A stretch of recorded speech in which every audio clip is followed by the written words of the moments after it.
मंगलवार व्रत का था। बहुत समय पहले की बात है। किसी नगर में एक ब्राह्मण चंपित रहते थे। उनका कोई संतान ना होने के कारण वो बेहद दुखित थे। हर मंगलवार ब्राह्मण मंदिर में हनुमान जी की पूजा करने जाता था। वह पूजा करके हनुमान जी से एक पुत्र की कामना करता था। उसकी पत्नी भी पुत्र की प्राप्ति के लिए मंगलवार का व्रत रखती थी। वह मंगलवार के दिन व्रत के अंत में हनुमान जी को भोग लगाकर ही भोजन करती थी। एक बार व्रत के दिन ब्राह्मणी ना भोजन बना पाई और ना ही हनुमान जी को वो भोग लगा सकी। उसने प्रण किया कि वो अगले मंगलवार को हनुमान जी को भोग लगाकर ही भोजन करेगी। वो भूखी प्यासी 6 दिन तक वो पड़ी रही। मंगलवार के दिन वो बेहोश हो गई। हनुमान जी उसकी निष्ठा और लगन को देखकर वो बहुत प्रसन्न हुआ। उन्होंने आशीर्वाद स्वरूप ब्राह्मणी को एक सुंदर वो पुत्र दिया और कहा कि ये तुम्हारी बहुत सेवा करेगा और तुम्हारा साथ हमेशा छाया का तरह है वो खड़ा रहेगा। बालक को पाकर ब्राह्मणी तो अति प्रसन्न हो गई। उसने बालक का नाम मंगल दास रखा। कुछ समय उपरांत जब ब्राह्मण घर आया तो बालक को देखकर पूछा कि वो लड़का कौन है। ब्राह्मणी बोली कि मंगलवार व्रत से प्रसन्न होकर हनुमान जी ने मुझे यह बालक को दिया है। ब्राह्मण को अपनी पत्नी की बात पर विश्वास नहीं हुआ। एक दिन मौका देखकर ब्राह्मण ने सोचा कि आज क्यों ना ये बालक को ले जाकर कुआं में धक्का दे दूं। ले जाकर कुएं में ब्राह्मण देव गिरा दिया। घर पर लौटने पर ब्राह्मणी ने पूछा कि मंगलदास कहाँ है। तभी पीछे से मंगलदास मुस्कुरा कर आ गया। उसे वापस देखकर ब्राह्मण आश्चर्यचकित रह गया। रात को हनुमान जी ने उसे सपने में दर्शन दिया और बताया कि यह पुत्र मैंने उन्हें दिया है। ब्राह्मणी हमारा पूजा बहुत श्रद्धा भाव से करती है, उसलिए मैं उन्हें इस बालक को दिया है। सच जानकर ब्राह्मण बहुत खुश हुआ, जिसके बाद से ब्राह्मण चंपित नियमित रूप से मंगलवार व्रत और रखने लगा। मंगलवार का व्रत रखने वाले मनुष्य पर हनुमान जी की अपार कृपा होती है। जो ईश्वर का भक्त होता है उसका स्वामी ईश्वर होता है। उस पर मौत का अधिकार नहीं होता। अंधकार चेष्टा करने से मौत के भी मौत हो जाती है। गोदावरी के तट पर सेवत नाम का एक ब्राह्मण रहते थे। उनका सब समय निरंतर सांभे सादा हनुमान जी की पूजा में वो व्यतीत होता था। वो अतिथियों का हनुमान समझकर उनका भली भांति आदर सत्कार किया करता था। उनका शेष समय भगवान के ध्यान में बिताता था। उनकी आहु पूरी हो चुकी थी, किंतु उन्हें इस बात का ज्ञान ना था। उन्हें ना रोग था ना शोक, इसलिए आहु पूरी हो चुकी थी। इसका आभास नहीं हुआ। उनका सारा ध्यान हनुमान जी में केंद्रित था। यमदूत समय से उन्हें लेने आए, परंतु वो उनके घर में प्रवेश नहीं कर पाते थे। चित्रगुप्त ने मृत्यु से पूछा, मृत्युदेव, सेवक अब तक यहाँ क्यों नहीं आया? तुम्हारे दूत भी नहीं आए। यह सुनकर मृत्यु को सेवक पर बहुत क्रोध आ गया। वह सवाए उन्हें लेने दौड़ा। गिरहे के द्वार पर यमदूते भय से कांपते दिखाई पड़े। उन्होंने मृत्यु से कहा, नाथ, हम क्या करें? सेवक तो हनुमान के द्वारा सुरक्षित है, उसे तो हम देख भी नहीं पा रहे हैं। उसके पास पहुंचना तो अत्यंत कठिन है। दूत की बात सुनकर मौत का क्रोध और भभक उठा। ओ झट ब्राह्मण के घर में प्रवेश कर गया। ब्राह्मण देवता को यह पता न था कि कहाँ क्या हो रहा है। मृत्यु देव को झपटते देखकर भैरव बाबा ने कहा, मृत्यु देव, आप लौट जाइए। किंतु मृत्यु देव ने उनकी बातों को अनसुनी कर सेवक पर फंदा डाल दिया। भक्त पर मृत्यु का यह आक्रमण भैरव बाबा को सहन न हुआ। उन्होंने मृत्यु पर डंडे से प्रहार किया। मृत्यु देव वही ठंडा हो गया। यमदूत भाग कर यमराज के पास पहुंच गया। वह डर के मारे थर थर वो कांप रहे थे। मृत्यु सुनकर यमराज को बड़ा क्रोध हो गया।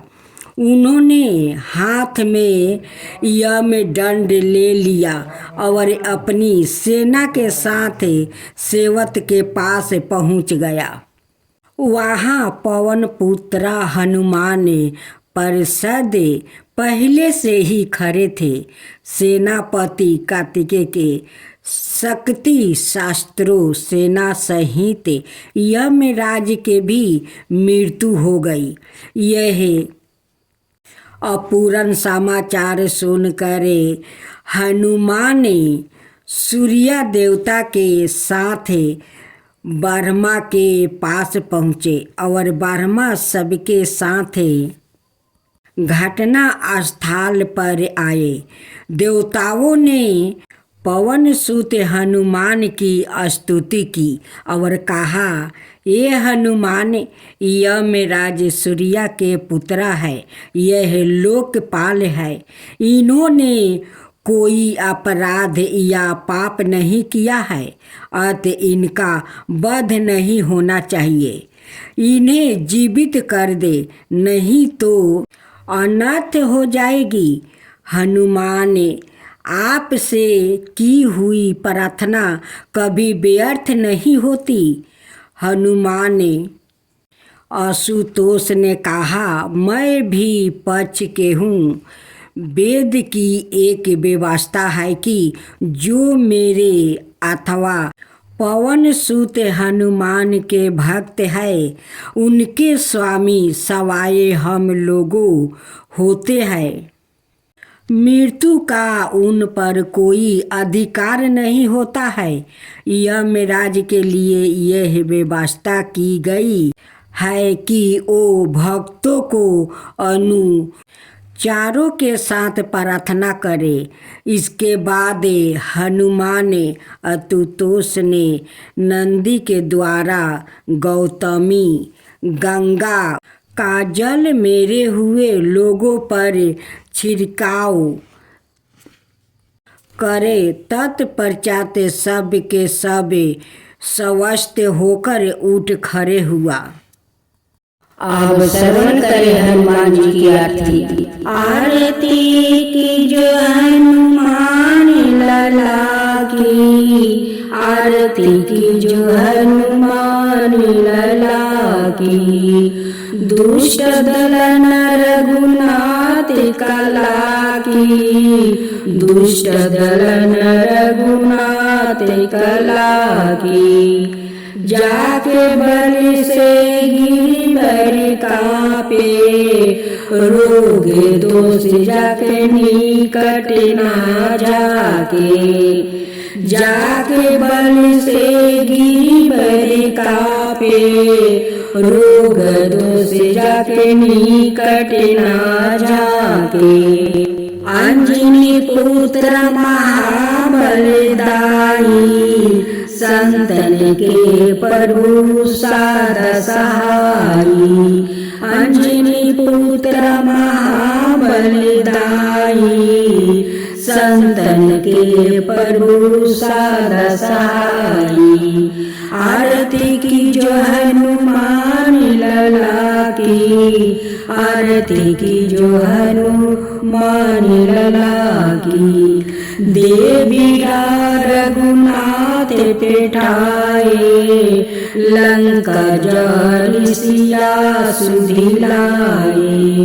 देवी रघुनाथ पेठाए, लंका जारी सिया सुधिलाए।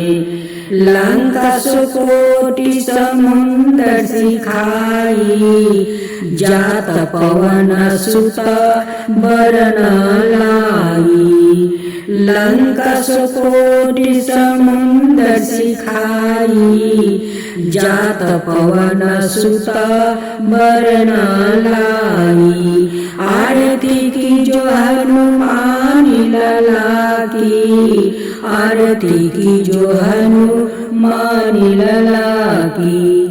लंका जारी असुर संहारे, सिया राम जी के काज सवारे। लक्ष्मण मूर्छिति पर सकारे, लाए सजीवने प्राण उबारे। लंका जारी असुर संहारे, सिया राम जी के काज सवारे।